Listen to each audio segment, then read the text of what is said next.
Joining the debate tonight on the NewsHour, Pradeep Bhandari, National Spokesperson of the BJP, Dr. Anand Ranganathan, author, scientist, Professor Jyotsna Tirunagri, National Spokesperson of the TDP, Faizan Kidwai, National Spokesperson of the Samajwadi Party, Nivan Sharma, Aam Aadmi Party's National Spokesperson, Vivek Srivastava, political analyst. But my first question goes to Tehseen Poonawalla. And Tehseen Poonawalla, I mean, why is the timing just so very awkward for Mr. Rahul Gandhi?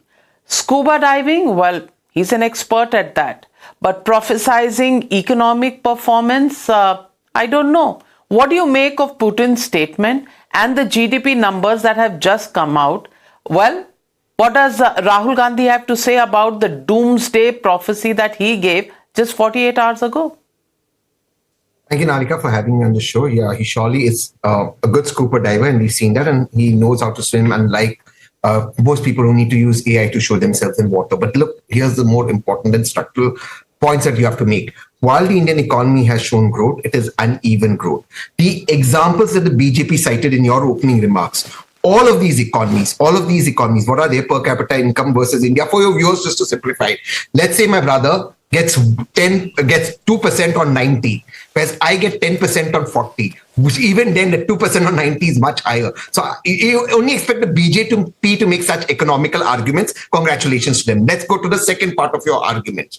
The fact is today, for the first time, inflation is actually hurting people, and the BJP is fudging inflation numbers. So the growth that you're seeing is actually taken away from inflation. But by changing the inflation data, the real inflation numbers are not being caught. And therefore, you have record unemployment, you have record mortgages of gold, you have record personal loans being taken, and the economy is in shambles. Yes, there are a few sections of society that are growing very, very rich. The crony capitalists, the industrialists, the politicians. I'm not denying that. Yes, they are driving growth down, top down, but growth is supposed to go bottom up. Now for the last point about what President Putin says, and I'll end.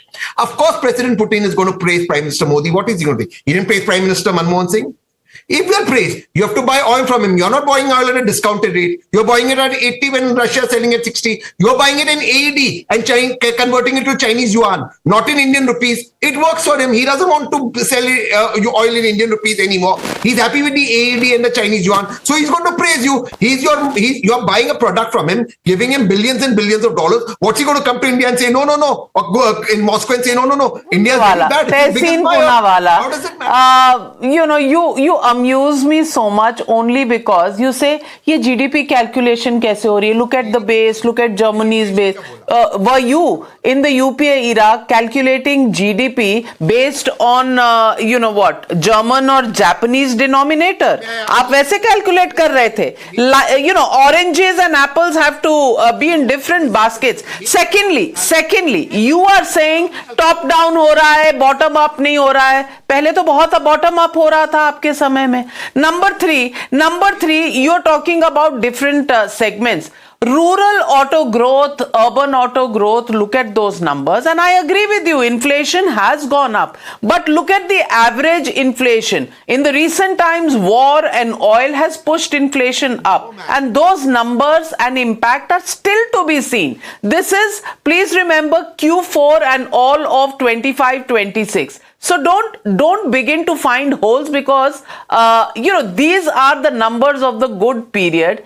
You should not become like Rahul Gandhi giving doomsday predictions because, the reality is just not what you say. Allow me to rebut you one line. I won't take more than a line. Allow me. Please. Okay. I didn't speak about GDP numbers. I spoke about the inflation numbers, which this government has fudged. But even on GDP numbers, the government changed the calculation. The GDP actually, if you were to calculate the present, I give up. Is 2%. Anand Ranganathan, Tehseen comes in and says, Putin तो आपकी तारीफ करता ही.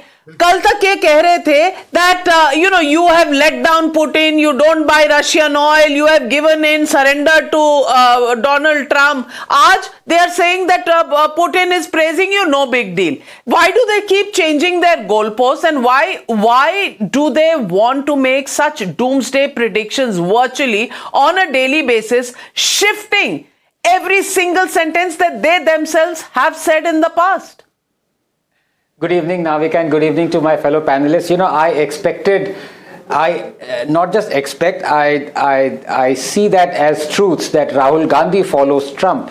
What I didn't expect and what I'm surprised by is my good friend and brother Tehseen following Trump and saying India is a dead economy.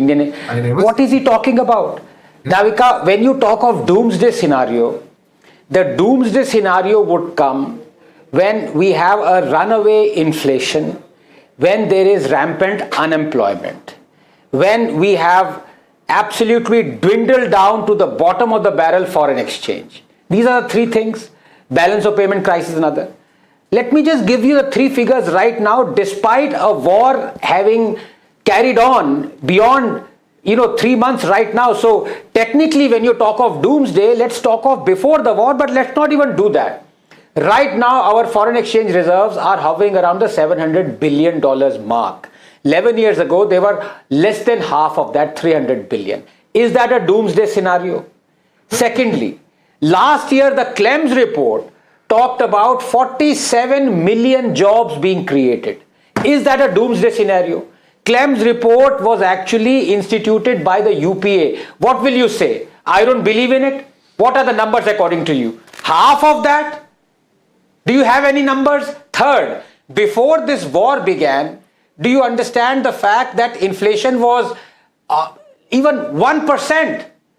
What was the inflation in 2014? Forget about that. I'm not saying 2014 before Modi took over was doomsday scenario. Let's talk about 1990, all right? Then at least you would agree that it was a doomsday scenario, and had Dr. Manmohan Singh not institutionalized the liberalization, we wouldn't be where we are today. Check out what the inflation was then. Check out what the foreign exchange reserves were then. It was not even $3 billion. So let's not talk about generalizing terms of doomsday scenario. Are we in a precarious situation? Well, the world is. But the fact of the matter is, just 3-4 months ago, we were in a great situation, and finally I want to, drive this nail once and for all. The fact of the matter is, if you look at the 50% share of Indians in the income, you look at the Gini coefficient. Gini coefficient, by the way, is in India is the lowest ever right now. Now, what does Gini coefficient monitor? It monitors the inequality. That means we are the most equal society as we've ever been in recent times. So all this, But